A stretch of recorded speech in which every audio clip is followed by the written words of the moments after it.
to give us this Hugo Rossi lecture, co-sponsored by the Center for Science and Mathematics Education and the College of Education. And so a big thank you to the Center for Science and Mathematics Education for supporting this. She's an associate professor in the University of Washington College of Education.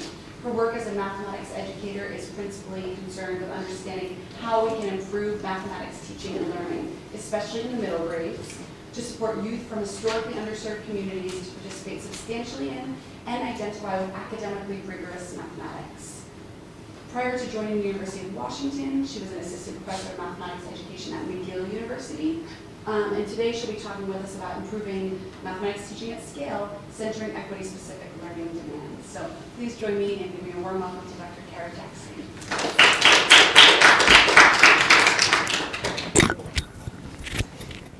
Just gonna plug in here. Is that okay? Okay, great.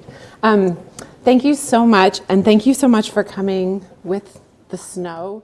It apparently is snowing in Seattle right now, and I would imagine there no one would be here, so I'm appreciative that all of you are here.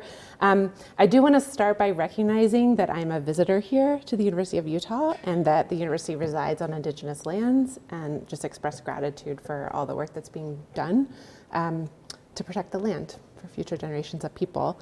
And I also want to thank the Center for Science and Math Education and the College of Education, and in particular Tracy Doby and Emily Crockett, just for all of the warm welcome and organizing that they did to make this visit possible, and then all of the amazing conversations I've had an opportunity to have today.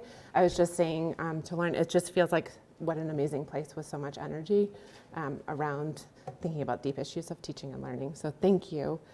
So you can see by the title of the talk, I'm going to be focusing on how we, and I think of that as a very broad we, can work to think about improving math teaching at scale with a specific focus on what I'll call equity-specific learning demands.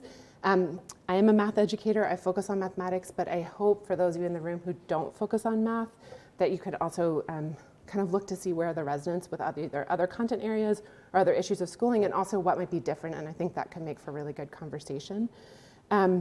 I also am fine, if there's like clarifying questions along the way, please interrupt, no problem. And then I'm hopeful that I'll finish to give us at least 15 minutes of good conversation at the end, and then hopefully that can continue.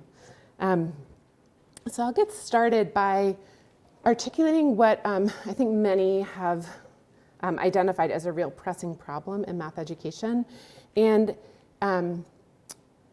here's sort of the way I think about this, is that on the one hand, in mathematics education broadly, the field has made a lot of progress over the last several decades in trying to articulate a set of really ambitious learning goals for students.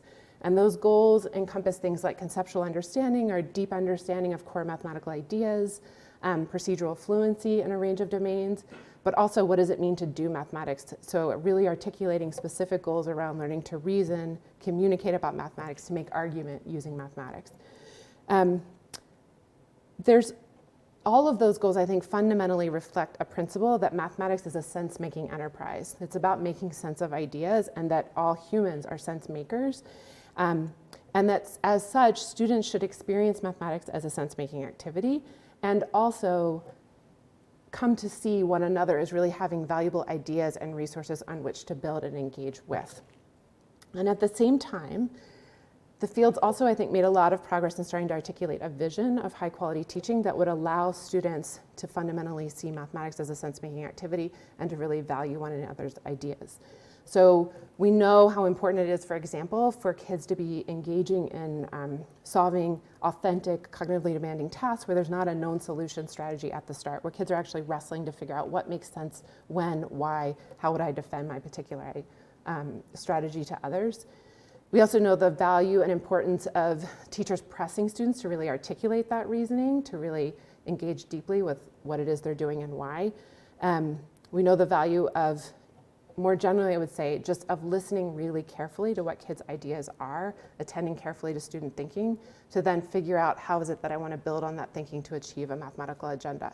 So there's lots of evidence of this in practice, yet when we look more broadly, it's often that we see that vision is enacted in pockets, and much less so in classrooms and in schools that are serving students whose communities have been disadvantaged by the educational system and other systems and continue to be so. And so I think this represents a huge issue for all of us engaged in this enterprise to really try to wrestle with and think about how do you start to make some progress on this issue. And so this is the problem that, a problem that colleagues and I have been trying to work on for a number of years now in partnership with district leaders, school leaders, teachers, and students. And what I'd like to do today is share a little bit from that work. So I want to start by trying to frame a bit of how it is I think about this problem of improving what I'm going to call improving math teaching at some scale. I'll describe the research project. I'll introduce briefly a theory of action for trying to make some progress on this. And then I'm going to zoom into a focus on identifying and centering what I'll call equity-specific learning demands and give two illustrations. One will be about teachers' perspectives of what their kids are capable of, and another will be about how it is that we think carefully about introducing tasks in classrooms. And then I'll return to the broader problem. So I think in any time we try to make progress on some issue, how it is that we frame the problem really matters because it shapes the kinds of solutions we can imagine. And so I'm going to share just a few key principles that colleagues and I have kept in mind in trying to engage in this work. And some of this we've learned together over time in partnership with many folks. So one is that improving mathematics teaching is a problem of learning. And so what I mean by that is that achieving that kind of vision that I was just briefly laying out in many contexts requires that most teachers, I would say, yes, in many contexts this is true, not all. It requires most teachers to fundamentally shift what it is they're already doing. We're asking for a fundamental reorganization in the way in which we approach the teaching of mathematics. So as an example, if we think about just trying to imagine the shift from thinking about what your role is as a teacher, from showing students how to solve a particular problem to creating conditions such that kids can wrestle with ideas themselves, and then also that kids can be the adjudicator of what counts, what's valid, what's an efficient solution, what solution makes sense for a given context. That is a huge shift in authority in terms of where the authority lies with who's deciding what makes sense. That kind of shift cannot be mandated. People need opportunities to learn how to engage in that kind of work and in how to shift their practice. So that's one key principle. So that suggests that supporting teachers' learning is critical and it's essential to this kind of work. But I also want to say that that's not sufficient. And why that's not sufficient is we've also have got now many, many studies that have shown that the context in which teachers work radically shape what it is that's possible in their classrooms and shapes the extent to which they're able to act on really high quality professional development. So we can provide really high quality professional development experiences, but whether or not then a teacher feels that she or he has the authority to act on that, let alone be able to try and experiment in their classroom, that's often not the case. And so this means that we really need to think about reorganizing the systems in which we work. And that can include things from what is it that your principal's expectations are of what it is should be happening in classrooms, what are evaluation systems, how are school days organized to support people to learn from one another. And if we start to think that way, then it means there's actually learning demands for all actors in the system. And so it's not just teachers, it's coaches, it's principals, it's central office leaders, and I think it's also us as researchers who are trying to get involved in this kind of work. It means we have to take different kinds of perspectives and learn to do new things that maybe we weren't prepared to do initially. The third principle that I want to lay out here that underlies a lot of the work is that if we are going to address the persistent inequities that often get perpetuated through mathematics teaching and learning, then we really need to make equity-specific demands central in the work we're doing. Instead of being afterthought or I work on this and then I'll worry about how it is that certain groups of students are participating in this, I really think we need to work to actually make that at the core of what we do. And I think that that's an important principle because once you start to make those sorts of demands central in the work you do, that helps you then decide what is it that the learning goals are for teachers, which then helps you think about what is it that's necessary in terms of supporting teachers, which then helps you think about what might need to be different in terms of school leaders' practices and central leaders' practices and so forth. certainly this represents sort of a backwards mapping approach, which we have taken in our work with districts and schools. So those are some principles that we have taken in the work we've done. And now I want to tell you a little bit about that work so that I can dig into what I mean by this centering equity-specific learning demand. So this work comes from an 8-year study that started in 2007 that was designed to investigate what does it take to support instructional improvement at scale across, in these cases, they were large urban districts in middle school mathematics. We partnered with 4 districts for 4 years, and then with 2 of those 4 districts for an additional 4 years. And the work, the initial partnering was really intentional.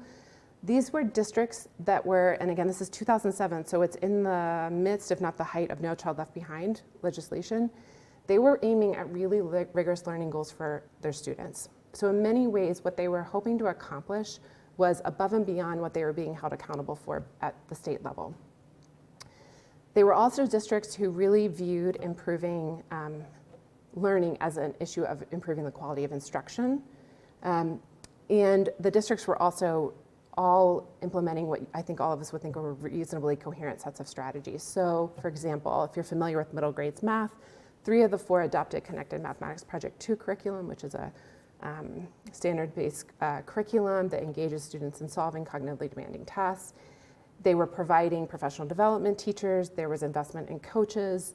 There was also professional development for school leaders and so forth. So there was a lot of goodwill and effort on the part of all of these district leaders, and I think they were very brave in what they were trying to attempt, especially given the accountability context at the time. At the same time, they faced lots of challenges. So these were large urban districts in the US. They typical in lots of ways of other large urban US districts in that they were lots of teacher turnover. There were lots of novice teachers every year, and teachers were generally staying in 3 of the 4 districts for about 3 to 5 years. And given the accountability context, there was also quite a spotlight on the ways in which these districts were not supporting the learning of the particular subgroups of students in their districts. And so there was a great press to try to think about how are we going to improve instruction and how do we think about improving it for students who haven't been who've been disadvantaged through the system. In terms of the project itself, it was a research project. We were using design-based research methodology, but trying to apply it to a district as a system, not just a classroom. And as such, there was both pragmatic and research goals, which is typical in design-based research. So pragmatically, we were hoping, as coming from the university, we would add value to what the districts were trying to engage in. Research-wise, what we were hoping to do was generate what we called a theory of action for instructional improvement at scale. And by that we meant, could we start to identify a set of strategies for supporting other people's learning of the intended forms of practice, along with a rationale for why it is you think that strategy would result in your desired outcome. And so those strategies would be things along the lines of, like, if you were to put a coaching strategy into place, what would you be aiming for and why? How would you know it was working in the ways you were hoping? Similar with professional learning communities and so forth. Over time, what we did is each year of the study, we would partner. There were 120 teachers across the 4 districts. They tended to be located in 6 to 10 schools in each of the 4 districts. So this is the first 4 years. And then we also partnered with the math coaches, school leaders, and then, of course, the district leaders. They were sort of the entry point, and then we ended up working with folks in schools. We engaged in annual cycles of data collection, analysis, and feedback. So for those of you familiar with design-based research methodology, this will seem familiar in that there's an annual cycle of having some conjectures, collecting data to test your conjectures, trying to refine them, and continuing to going as you work to refine the theory that you're working on, in our case, which was this theory of action for instructional improvement at scale. So the way we did this was in October, we would interview district leaders to document what were their strategies for improving middle grades math. And then in January through March, we were trying to collect data by really having conversations with teachers, with coaches, with school leaders to find out what's actually happening on the ground. And what we were interested in is what was sort of the difference between the intended strategy and how it was actually playing out.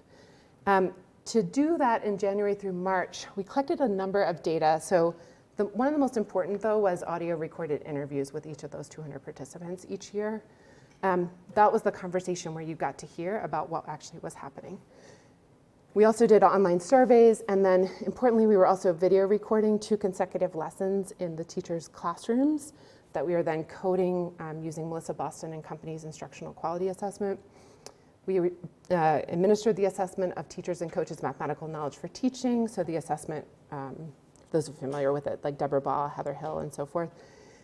We were also video and audio recording the professional learning that people were engaged in. Then from February through May, we were analyzing those data to try to explain, or first identify, but then explain why were there differences between what district leaders had intended and what was actually playing out. Could we understand that? And I will say initially we relied heavily on those interviews, and then over time as we, for example, the first year there was no way we could code the video recordings, but over time as we started being able to analyze survey data, video recording data, mathematical knowledge for teaching assessment data and so forth, that got added into the information we were gathering and feeding back. We would then develop a detailed report for the leaders, and these were like 15 pages or so, single spaced, that was organized in relationship to here is what district leaders had hoped would happen. And then in May, we would meet with them to discuss those findings and recommendations. And then what would happen is we would work to initially just understand how is it that they were changing their strategies in relationship to that feedback, and we go through the cycle again. That's what we did for the first 4 years. The second 4 years, we then kind of, between that May and October, would engage in what we called instructional improvement institutes, where for about a day and a half, we would meet with district leaders across leadership, curriculum instruction, special ed, Office of English Learners, research evaluation, to really work together and to kind of shape more of what the changes were that were going to be, and then work with district leaders to carry out those changes the following year. So essentially doing this we did this for 8 years. What it meant was that we could then step back and treat all of that as data from which to try to understand. If you were to suggest to others, how is it that you would work to improve instruction at scale, what would you say? Because we had all of those contexts from which to build from. I have to say this was carried out with a large number of people, amazing group of people. I had the really quite the fortunate opportunity to start as a postdoc on this project the very first year, and then became a co-PI of the second phase. But I just want to say thanks to all of them. And then, of course, all of the folks that we partnered with over all those years were just integral to being able to come up with what we eventually ended up putting forth as a theory of action for instructional improvement at scale that was sort of the best we could do after doing that for the 8 years, and I'm sure others can take it, and it's meant to be applied in other districts or in other school contexts and tweaked, et cetera. But we tried most recently in a book about a year ago or so to represent what it is that we learned, and there's also some district leader perspective in there. But essentially what we end up putting forth is 3 components of this theory of action. The first has to do with what we call a coherent instructional system for supporting teachers' improvement of their practice. That's sort of what you're aiming for to happen at the school level. We'll look at that in a moment. And then we think about what are school leaders' practices and then what are central office leaders' practices in relationship to making that happen. And I'm going to zoom in here because what I want to then focus on is how do we center equity-specific demands in the design and implementation of a coherent instructional system. So this is meant to be an image of a coherent instructional system. It's what you could imagine that school leaders and teachers and coaches and so forth would be working to try to have happen in their school. And at the heart of it, you'll see it's the articulated set of learning goals and vision of teaching. There's then a set of elements around there. And you'll also, I should say, this is built on the work that we were doing, but also lots of other people's work, and in particular, Tony Breik and Fred Newman's work around coherent instructional systems. Certainly, we've known that instructional materials and assessment need to be aligned with what it is you're trying to work on, but that's an important part of a coherent instructional system. And then there are these 2 other sectors of the circle here. So supplemental supports for currently struggling students. I'll just say for a moment why that's there. What we were finding, this is middle grades math, and these were districts who were really working to try to improve achievement. And in each of the 30 schools in that first year, people were having some kids go to a second math class, and they were calling it double dose math class. And when we started learning what was happening in those classrooms, it was worrying because although districts and school leaders and teachers and so forth were articulating really ambitious goals for students learning, that was not what was being targeted in those supplemental classes. And there's actually, like within the book, actually we talk about interesting analyses where you actually see student achievement go down across the school as these classes end up being implemented, and we have theories as to why that happened. But we felt like actually if we were going to be thinking about this as being acted upon by others, it was important to actually call that out because it's such a common practice, and then to try to articulate what we think would be more productive to be going on in those supplemental supports. And then the third element here is a system of supports for teachers, and this has to do with what are the professional learning opportunities. And one of the things another thing we found is often there were lots of supports being offered for teachers, but they often weren't coordinated and they weren't always necessarily directly tied to a really specific vision of what you were trying to accomplish. So within the project, one of the things we found we needed to do was to start to ask ourselves, so people are articulating these ambitious goals for kids learning and an ambitious vision of what they want to have teaching, but there wasn't always necessarily a clear articulation of what it would mean to start to address issues of inequity in the classroom when people were articulating those. And so the questions we started asking ourselves and of our partners was, well, what forms of teacher knowledge, perspectives, and practice are integral to enacting a vision that supports a broader range of students to experience mathematics as personally meaningful and also be developing deep, enduring understandings of core ideas? And this, we turned to the literature, and then we also started just trying to learn from what was happening in the classrooms in which we were partnered with. And what we ended up kind of living in were these buckets here. So clearly, content knowledge matters, mathematical knowledge for teaching, not denying that at all. But what we were often finding was, especially in professional learning, that was being emphasized, sometimes absent other aspects of what seemed to be really important for addressing issues of equity. Vision of high quality math instruction, that is, what is it that you're actually aspiring to do? And here, Chuck Munter in our group did a lot of work on trying to understand people's visions and how that impacts what it is they actually do. Inside of someone's vision, how are you thinking about students who might not have had experience participating in this form of activity before? How do you think about supporting them to do that work? We also were looking carefully at what was happening in classrooms where the broad majority of students were engaging deeply and appearing to seem like mathematics was personally meaningful. What was happening? So what were particular skills in enacting forms of practice we might not have known about yet in the literature? And then how is it that people were imagining what their students were capable of, and how might that be intersecting with these other sort of buckets of teacher knowledge, practice, and perspectives?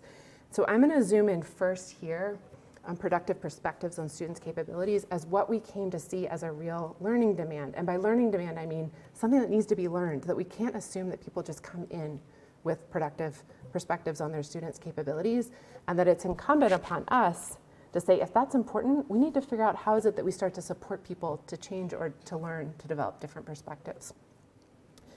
So why is this so important? So earlier we talked about the shifts for teachers, but also being in these sorts of classrooms, again, at a middle grades level, it's also a lot of shift for what it means to be a student. So what it means to be capable in this kind of classroom is decidedly different from a more conventional classroom. And we also know, though, that there's been a number of small-scale qualitative studies that show that sometimes teachers can articulate that, yes, this is a good form of instruction, but not for these kids.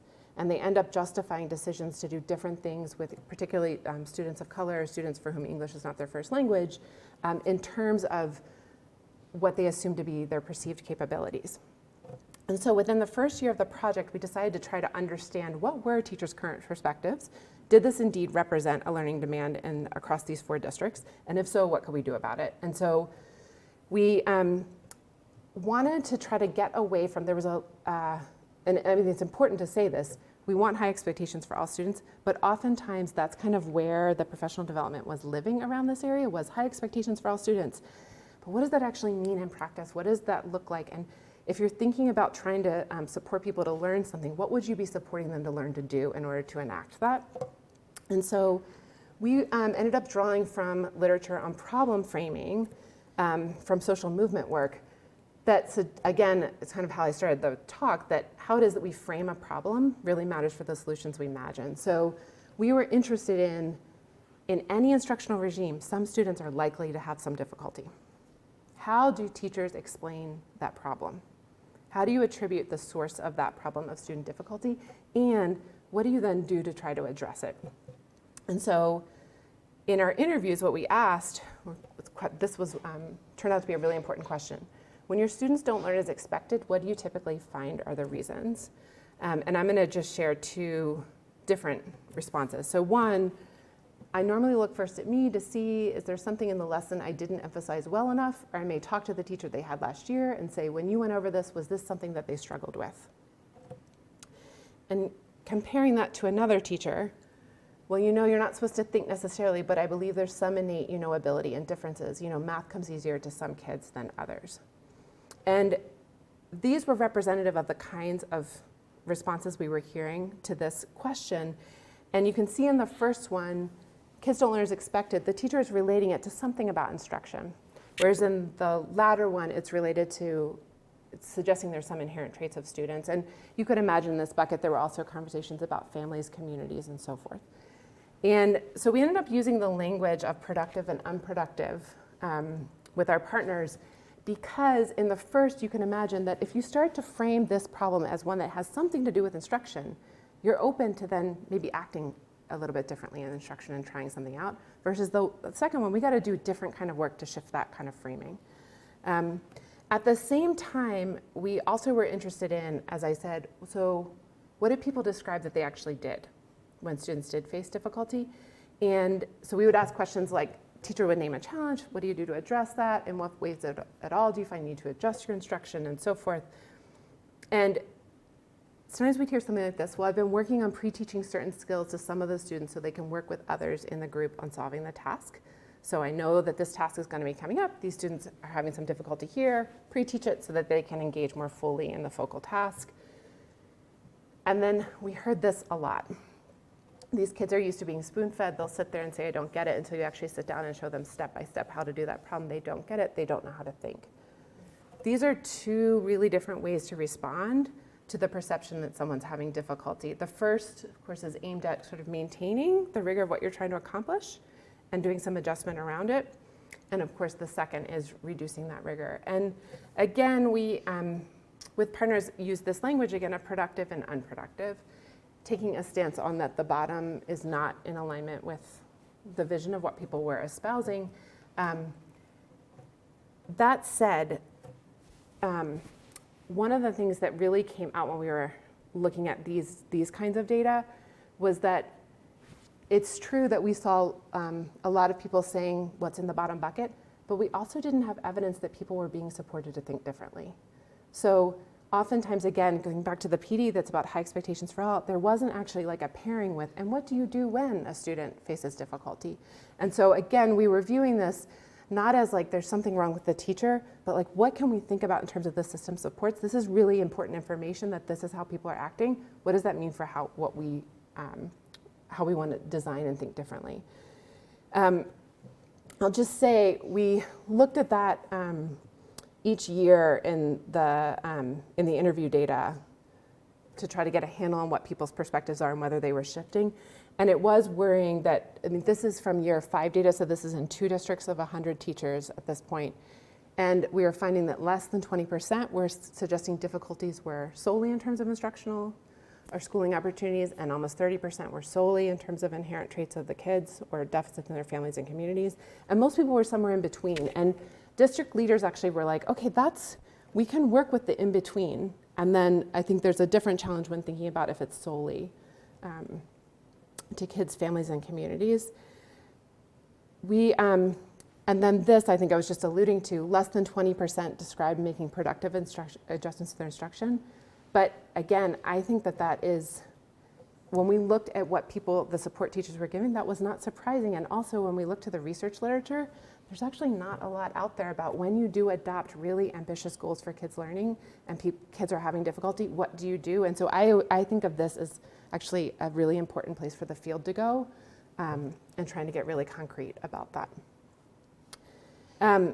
The other thing I wanted to share is this was qualitative analysis, we then created categorical variables around like productive, unproductive, and kind of in between for those 2 dimensions I just described.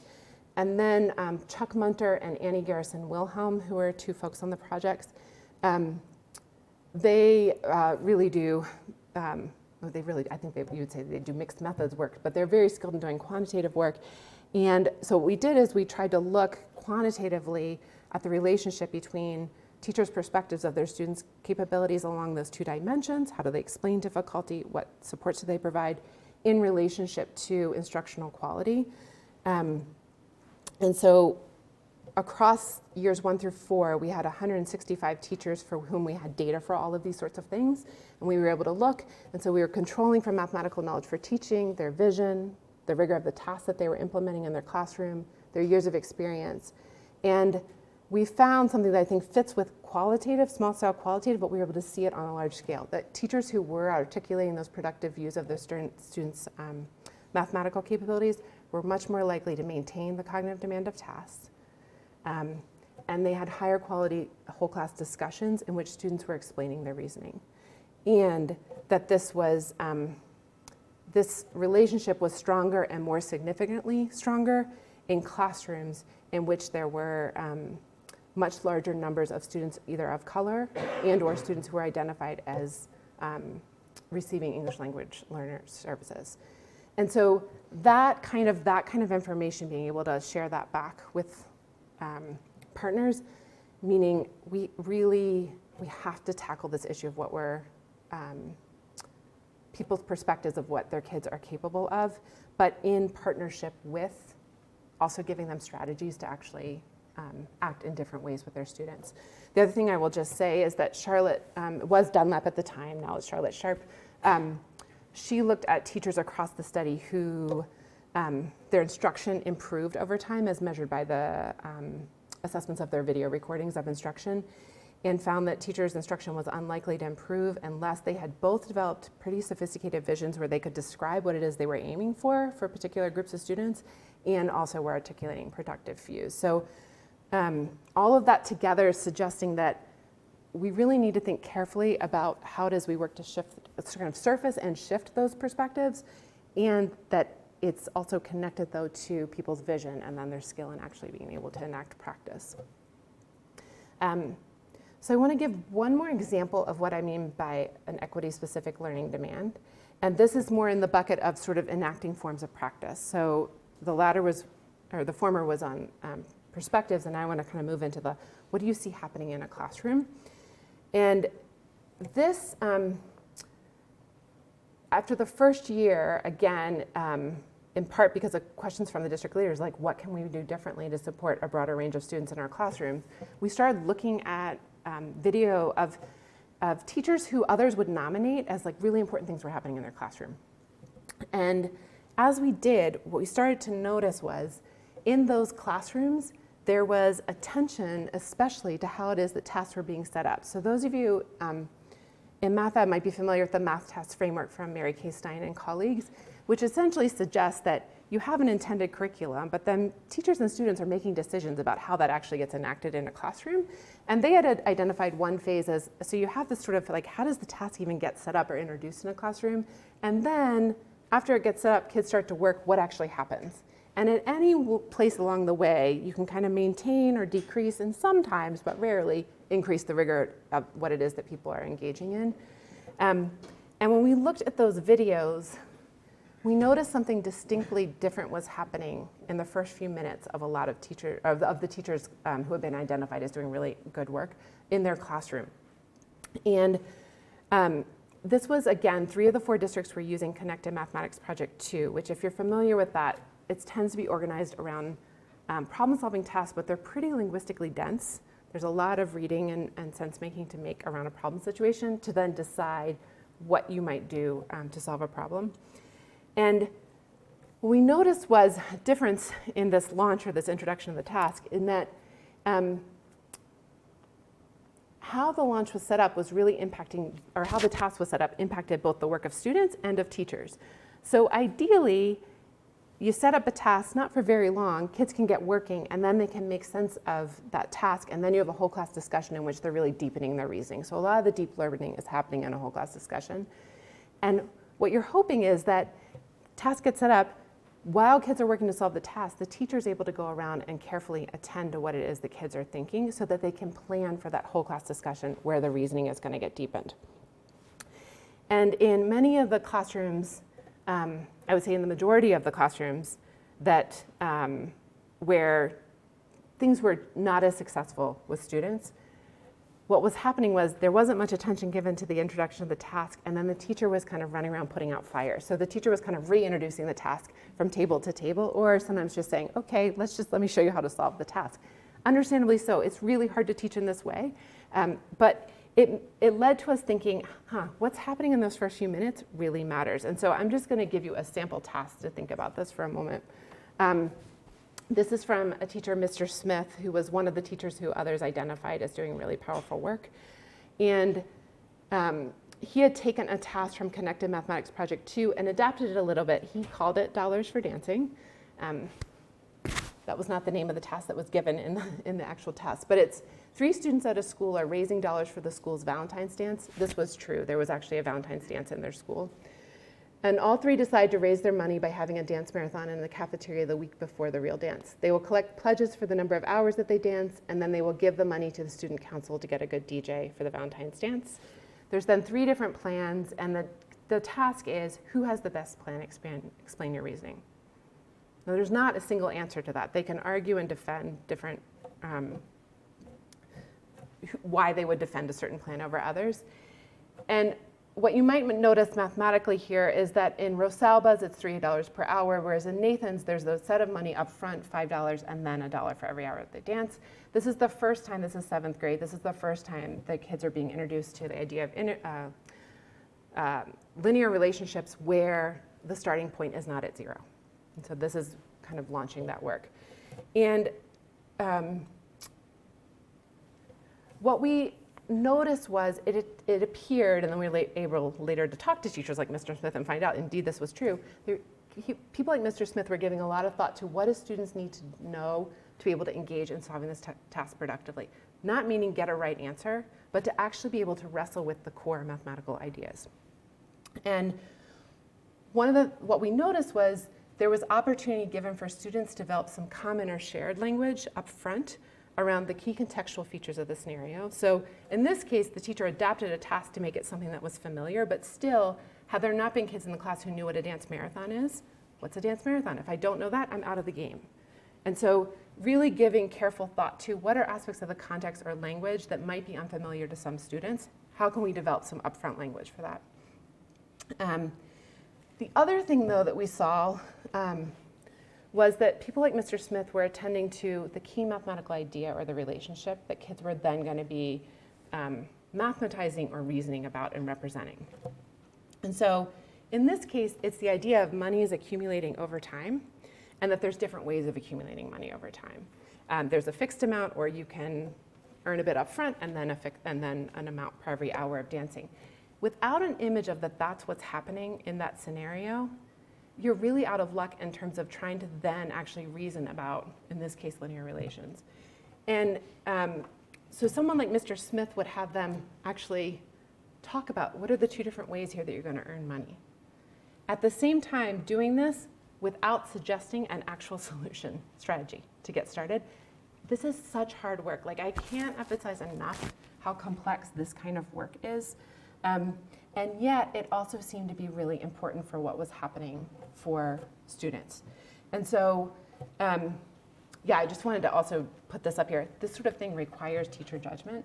It requires knowing what your goals are. It requires knowing who your students are, what kind, it doesn't mean we always have to develop this kind of common language. Maybe we already have it. So I also am always wary of suggesting this is not you need to do A, B, C, and you'll be good. But this is complex work that requires judgment. So we ended up, from the qualitative analysis, developing some rubrics to then look at lessons, look at the launches of like all the lessons in the data set. And indeed, what we ended up finding was that there was a relationship. So that the quality of the whole class discussion, meaning kids were engaging in conceptual reasoning and conceptual explanations for their ideas, was significantly higher when students were developing that common language up front. That said, we also found that it was only in about 36% there of, those are 274 lessons across years 3 and 4, in which teachers were actually maintaining the cognitive demand, so that often that cognitive demand was being reduced in the beginning of that lesson. And so again, here's an example of what we came to think of as an equity-specific learning demand, that absent attention to that launch, only some kids were in the game. And it tended to be kids who were already familiar with the contextual features of the scenario, or already had developed comfortability with the mathematics that were under consideration. And so kind of going back to this then, thinking about, like in partnership with district leaders after sharing these findings, we then said, okay, in professional learning, can we start to think carefully about how is it that you learn to plan for and launch these complex tasks in relationship to your goals for students' learning? And that would represent some of what we were thinking of as an equity-specific learning demand. Like, this is something we can learn to get better at. It's really hard, but we can do it. And then, of course, paired with also perspectives on students' capabilities. So this, kind of coming to a close here, that was the kind of question that we were asking with our partners, and then also including by looking carefully at teachers' practice, talking to teachers, et cetera, and then coming to an understanding of these are things we need to work on. And then, of course, the next big question becomes, well, how do you support to like shift and develop those perspectives, knowledge and practice in turn that are supporting a broader range of students? And then against that, think, and then what are the implications for other actors in the system? And I'm going to kind of close now so that we have time to have conversation, and I'm happy to talk more about that. But this, that was like the work that we then, followed up with to do next. And then the thing I just want to emphasize in closing this is, I think as we work to sort of center equity in system-wide improvement, it's really important that we try to get to the level of concrete practice, that it is really common to kind of live at the level of rhetoric, but what I hope that I've illustrated here are 2 examples of ways to get really concrete about the kind of learning demands that exist. And then you can imagine, with the perspectives of students' capabilities, we can work on actually shifting the problem of how we frame student difficulty. You can have explicit conversations about how are we framing this issue? How are we shift it? It's not easy, but that is an actionable thing you can do. And similarly with the launch, not meant that everyone should go out and start learning how to launch tasks in this way, but that was an example of, given this curriculum, given what was happening in classrooms, that phase of instruction needed to be tackled. And so I will close there. There's more information on MIST on a website if you're interested. MIST is the broader project from which I spoke. And then there's a project that's come out of that that's been around developing tools and routines to support people to implement these strategies. And I will stop there.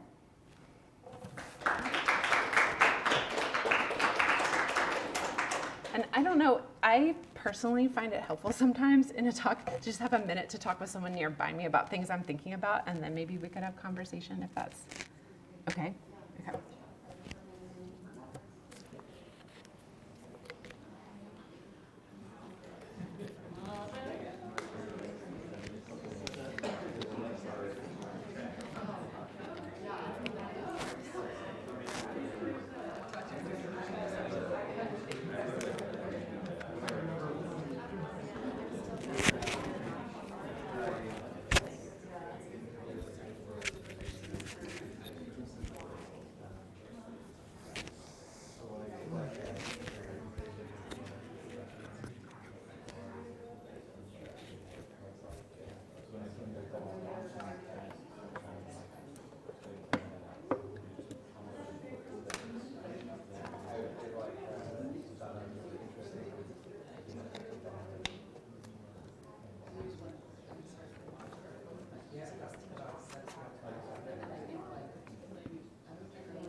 Yeah. I'll start with kind of a high level one. So a lot of this study is bird's eye level of, district as a whole at scale. How do you make all this happen? It seems to at least some degree that there are kind of two aspects involved. One is how do you make institutional changes, which is something that I think we've all dealt with here. And then the other is what's effective and how do you support that. How do you disentangle those in a big study like this? I could imagine a scenario where a district was great at supporting their teachers and really effective in making changes, and those changes are really bad. How do you decouple those two in assessing for districts? Yeah. Because I feel like, I don't know, every district that I've partnered with, I would say the central office leaders are super well intended, and it's just such hard work to make this kind of shift in practice. One example that I can think of is there was one of the districts we partnered with, they instituted coaches the first year. And these were people that were going to be half-time teachers and half-time coaches.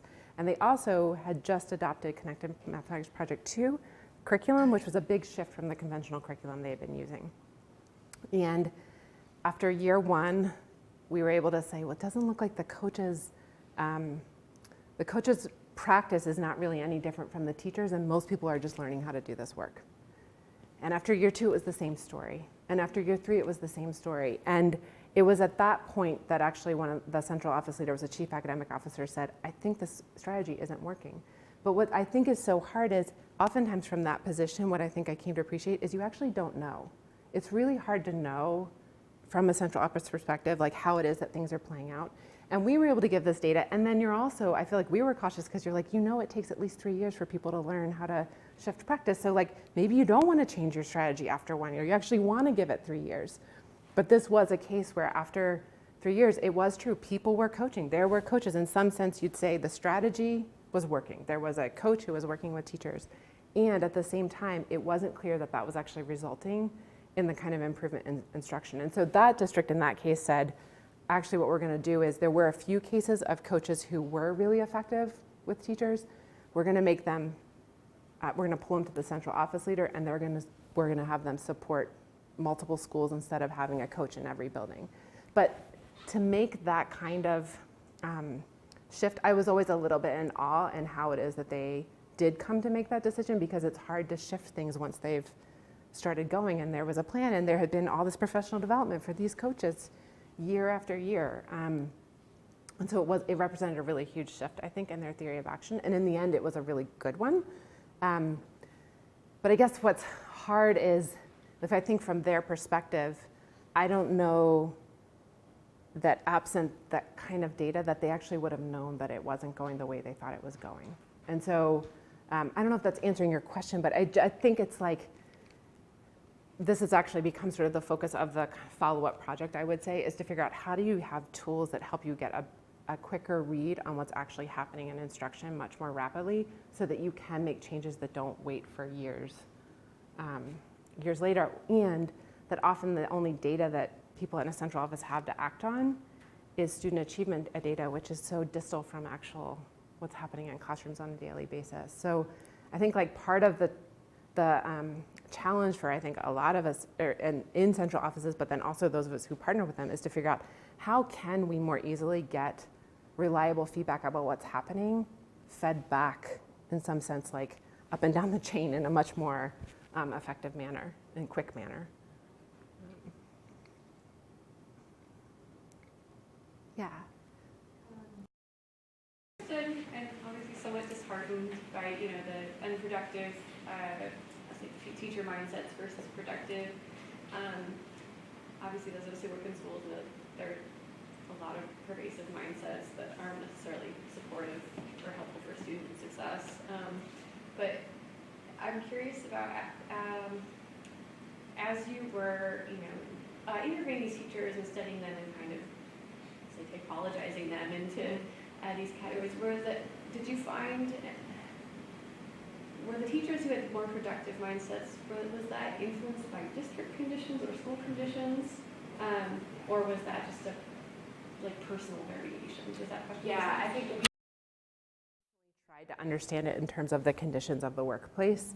And other people's work, like Lonnie Horns, and she was also part of this project in phase 2, would suggest those kinds of narratives, they circulate among people. So it was common.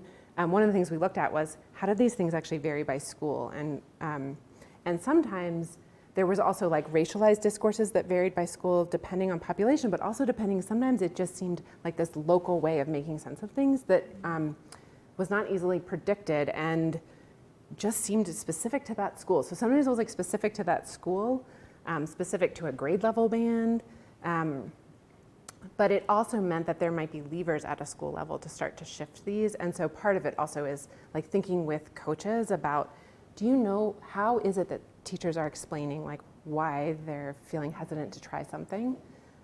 Being able to enter into that conversation, or like, for example, when we're looking at student work together, let's ask, why do we think that some kids are solved it this way and some kids maybe had more trouble? But it also seemed really important that there was a person like a coach or a facilitator who could press to shift that conversation. But very much so, it seemed really important to relate it to what was happening and what was the nature of conversation in the schools. Of course, the other thing that really seemed to make a difference was principals' discourses around students, and also their whether or not they had explicit conversations about these things or not with staff. So in one particular school I can think of, there was explicit conversation on how we're making sense of student difficulty, and I think a lot of times it like lives under the rug. Like it's not something that we make visible. It like the conversation happens, but whether or not at a leadership level you know that that's the conversation that's happening, it's not clear. Yeah. Did you have parallel results? I understand you might not have characterized them for the whole of your study, but did you see similar patterns in the way district and school administrators might have had productive or unproductive use of teacher capacity? Yeah, we looked at that too. And it wasn't so much that we saw a difference in that, but what we did see a difference was that really seemed to make a difference was how it was that different central office leaders were framing the problem. Again, back to this problem framing issue, in that we even had actually in one district, the leaders told us this explicitly, like in leadership, I view this as a problem of student learning or student achievement. And the people in curriculum instruction said, I view this as a problem of teacher learning. And so when you view it solely as a problem of student learning, you end up doing things like having second math classes that are about teaching to that test, absent thinking about what might you want to have differently in there, and also why do we get those results in the first place, what was happening in the classroom. And so that actually became a really important point of conversation at the central office. And this wasn't uniformly so, but it did tend to fall out along lines of leadership and curriculum and instruction, which is probably not surprising. But it felt like, I'm thinking in one district in particular, the chief academic officer, again, who made this hard decision about coaches, engaged leaders in an explicit conversation about how are we treating this problem of student learning at the central office. Do we think of this as a problem of teacher learning or not? And that seemed really, really important for getting people to start to have that conversation across leadership and curriculum and instruction.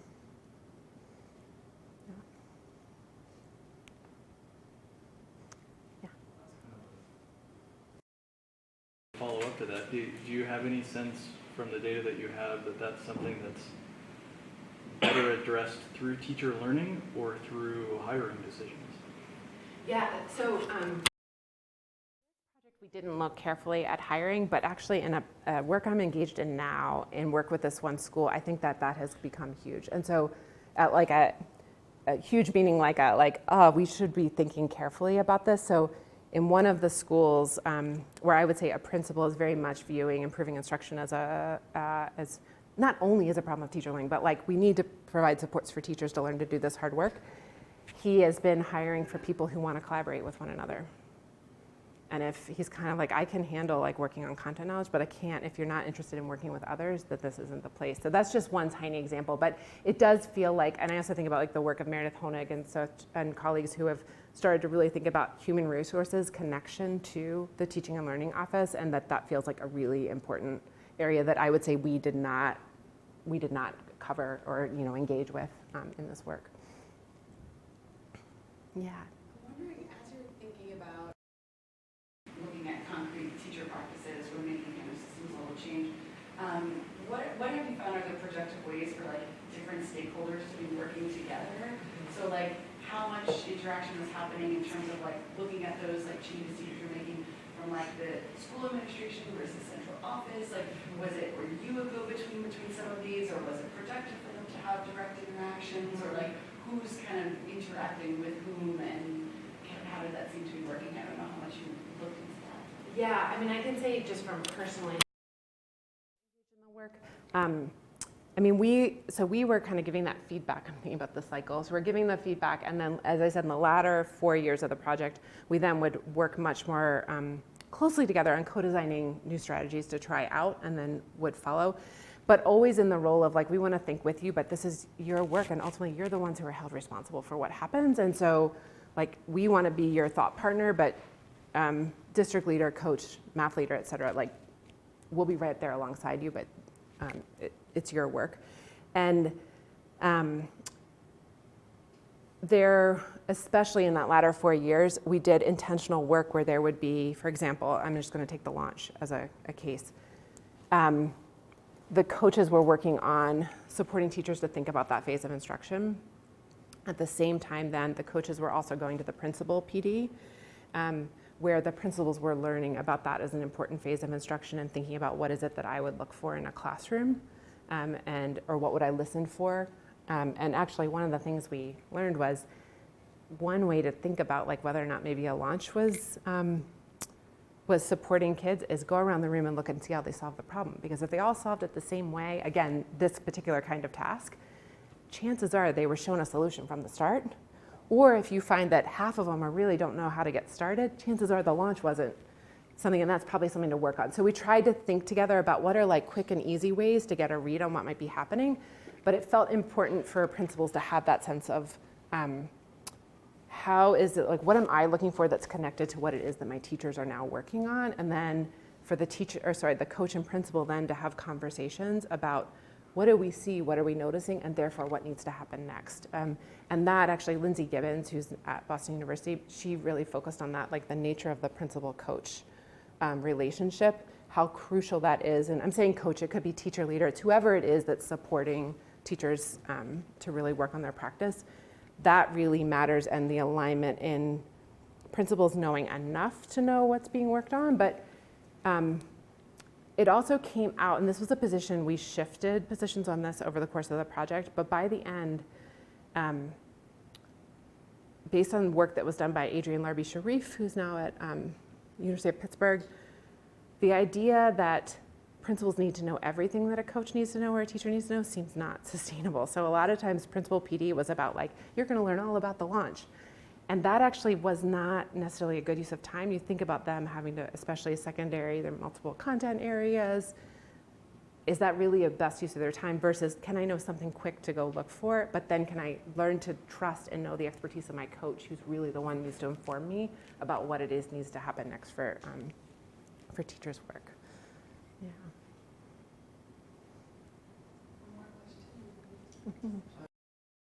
Always, it seems like a middle school level, high school maybe. Do you think it translates to higher education? I teach biochemistry, and I definitely see the value of thinking more carefully about the launch and making sure that that the students know that they need to come up with their own way of solving problems, not just my way. And that's something I struggle with at the 3,000 level at a state university. Yeah.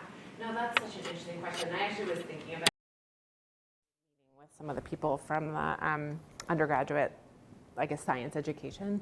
Yeah, I don't know. I'm curious actually what you all would say. Like, how does that apply? When I think about some of like the change we want to make, for example, in teacher education at my institution, something that comes to mind is just the idea of like really thinking carefully about how we're framing whatever the problem is we have. But in terms of there's less of a leadership curriculum and instruction pull, at least in the institution I work at. Like, I think the dean's kind of like, well, you all figure it out. Yeah, yeah. And so I don't know. So I would love to hear actually what other people think about that. Like, of this. Self-motivation to even begin to think. Yeah, but then it's like, I do wonder about though, like, teacher education, I think we often assume somebody comes out of a program, they'll just be fine teaching in methods, for example. Like we don't necessarily give a lot of thought to how it is that we support people to learn to do this work. And so that feels like a level. And then if you start thinking about how do you build supports into a system so it's not just you need to do this on your side or you need to do this in addition to your work, that feels like a parallel. But yeah, I'm curious what others would say.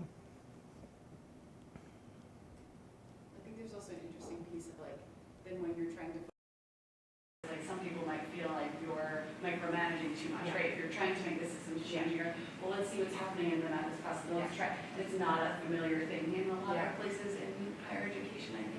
And so it'd be interesting, like how would you go about that without it feeling that way, but while recognizing that looking at those specific practices does impact kind of the ability of the whole system to kind of shift. Well, it's something we can chat about more during the reception. So if you all join me in thanking Kara for coming.